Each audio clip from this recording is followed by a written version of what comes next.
ફરજિયાત હેલ્મેટના નિયમને લઈને ભાજપના પૂર્વ ધારાસભ્ય ધીરુ ગજેરાએ મુખ્યમંત્રી ભૂપેન્દ્ર પટેલને લખ્યો વિવાદાસ્પદ પત્ર। ધીરુ ગજેરાએ પોતાના પત્રમાં ફરજિયાત હેલ્મેટનો નિયમ મધ્યમ અને ગરીબ વર્ગ માટે ત્રાસદાયક હોવાનો ઉલ્લેખ કર્યો। એટલું જ નહીં, શહેરી વિસ્તારમાં હેલ્મેટ પહેરવાની જરૂર હોય તેવું લાગતું ન હોવાનું, સાથે જ રોડ ઉપર ખાડા અને ગેરકાયદે પાર્કિંગ અંગે પોલીસ અને પ્રશાસન કંઈ કરતું ન હોવાનો પણ ધીરુ ગજેરાએ પોતાના પત્રમાં ઉલ્લેખ કર્યો।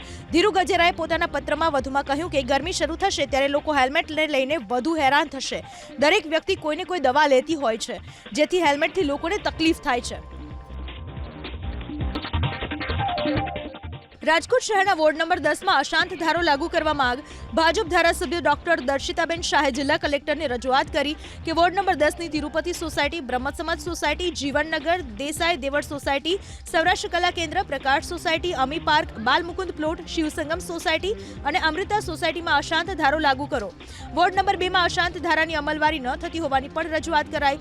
જિલ્લા કલેક્ટરે જવાબ આપ્યો કે પોલીસ કમિશનર તપાસ કરશે, બાદમાં અશાંત ધારો લાગુ કરવો કે નહીં તે અંગેનો નિર્ણય રાજ્ય સરકાર લેશે।